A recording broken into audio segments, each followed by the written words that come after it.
Ladies and gentlemen, we all trust our vets, and rightfully so. They are committed professionals who want the best for our dogs and cats. However, sometimes the advice they give or the treatments they prescribe you with aren't the best for your pet. And in this video, I am going to show you 5 different treatments that you should definitely think about whenever it comes to applying them. Our dogs and cats are our babies, so any of these treatments should be really thought about for the long term, because that is what counts. The first one comes in 2 forms, in Apoquel and Cytopoint, and they are effective treatments, or so they are defined, for atopic dermatitis in dogs. In the case of Apoquel, it works by controlling the enzymes involved in allergic reactions and provides relief within 4 hours of consumption.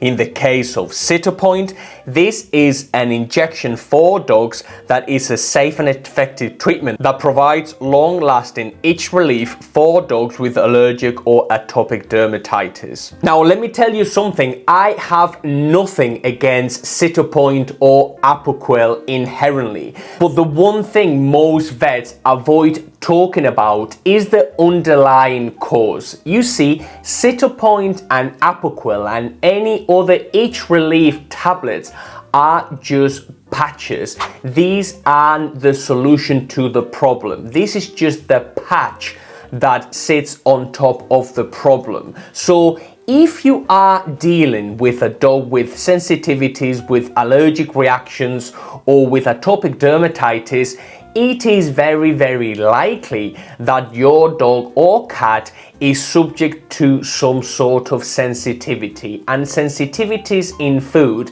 have to be the most common ones. So my biggest piece of advice for you, if you have a dog who's constantly itching or you have some sort of atopic dermatitis issue going on, is for you to read all the ingredients on everything you give your dog or cat, and try to stay away from anything ultra processed. Try to stay away from anything that's chemically enhanced, and try to stay away from anything that's inflammatory.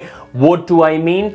Wheat, barley, corn, soy, natural flavors, vague things such as animal fats, even sugar or caramel tend to be prevalent in pet food these days, and we cannot treat the problem with a patch such as Cytopoint or Apoquel and keep on feeding the same garbage day in and day out, because over the long term, that is really what matters. What you put inside of your dog or cat is really what matters the most, and there are only very few things you can give your dog or cat naturally. We have food, we have levels of activity, and we have water, levels of hydration. So if we can tick all the boxes when it comes to food and what the most appropriate food is for your dog or cat, we will surely be on our winner. So before giving your dog any Cytopoint or Apoquel, please analyze the food or the treats you are giving your dog. Make sure there's nothing there that you cannot identify, like natural flavors or animal fats, for example.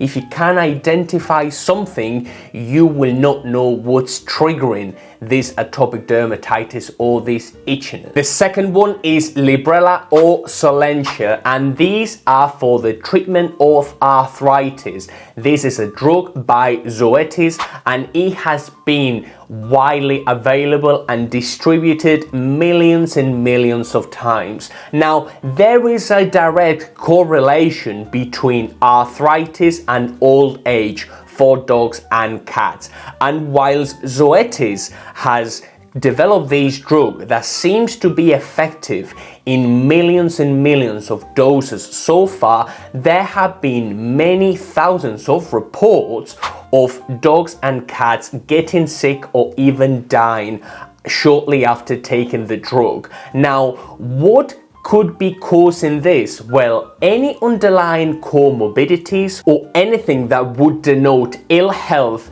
to start with in your dog or cat could be the actual root of the problem. And by you giving your dog or cat this arthritis drug, you are going to be potentially putting your pet under a lot more stress. Now think about it this way for a second. If we have a dog or a cat that is maybe malnourished or not eating or behaving properly, they are coming towards the end of their life and they have any sort of comorbidity, maybe obesity, maybe diabetes, maybe they have pancreatitis, their kidneys and their liver have been severely diminished. By us adding a treatment, by us adding any sort of drug, let alone any arthritis drug, we are doing is potentially exacerbating that condition. So do these work? They seem to work. However,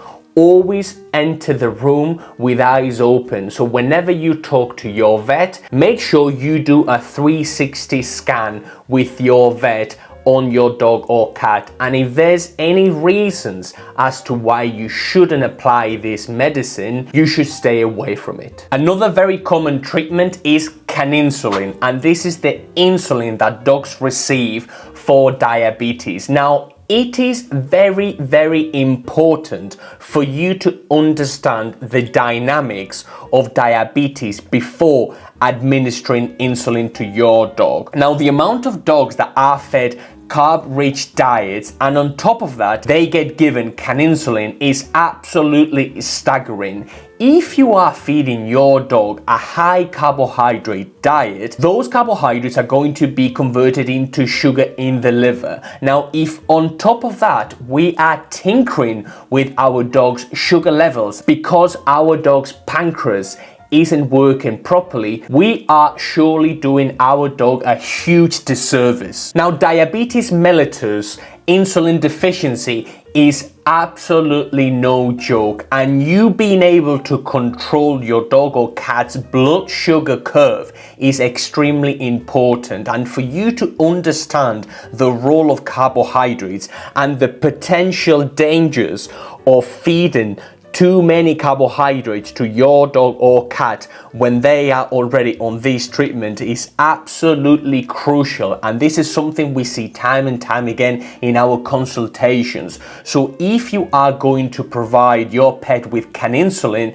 make sure you understand the dynamics and the role of the pancreas, the exocrine and the endocrine functions, the role of sugar and how sugar is metabolized in your dog or cat's liver, and what the role of insulin is.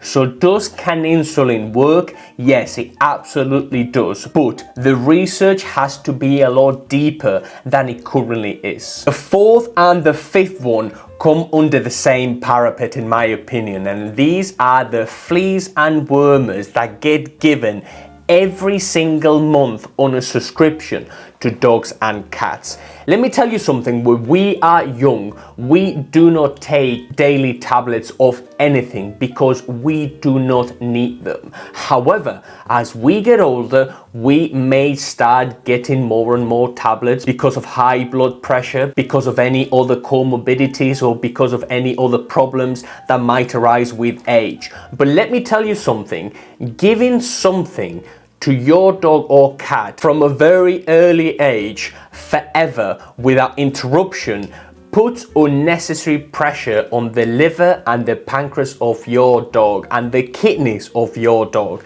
and breaking those tablets down and breaking those chemicals down can absolutely take a toll on your pet's health. Bear in mind that if there is no need for any wormers or any flea treatments, why are we doing that in the first place? Any subscriptions that you subscribe to in order for your dog or cat to receive something, make sure it's because they actually need it and because it's actually something that they are battling with.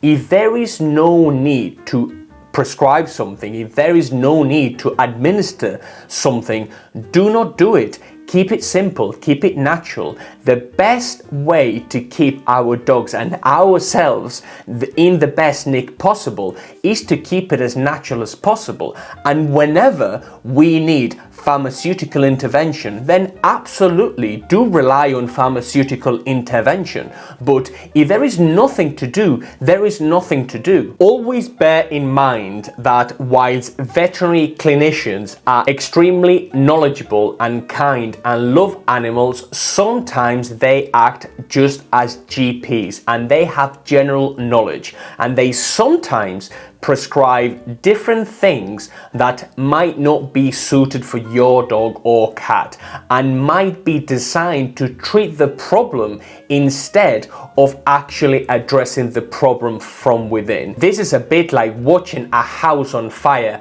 and treating the smoke coming out of the house instead of putting out the fire from within the house. So anytime someone recommends something, do not trust them blindly. Ask questions, be inquisitive, make sure you get a full picture, read every prospect of what you give your dog or cat, because let me tell you something, especially with some of these drugs, the reports we have been receiving, and you can check them on this channel, have been absolutely heartbreaking, because people sometimes trust their vets too much and they fail to do their own research. And at the end of the day, it is you who is responsible for your dog or cat's health. It's not your vet, it's not the veterinary surgeon, it's you. So whatever you decide to do, make sure you get a 360 picture. Now, what do you think? Do you agree with me? Do you not agree with me? Let me know in the comments. We actually interviewed a pet arthritis expert and he shared his thoughts on Librela and Solensia, and you can find this video here. And on this video here, you can also watch the Wall Street Journal's reaction or hit piece on Librela and Solensia. And so it is very important that you gather all this information before you make the right or the potential wrong choice for your dog or cat. Please like, subscribe, and I will see you in the next one.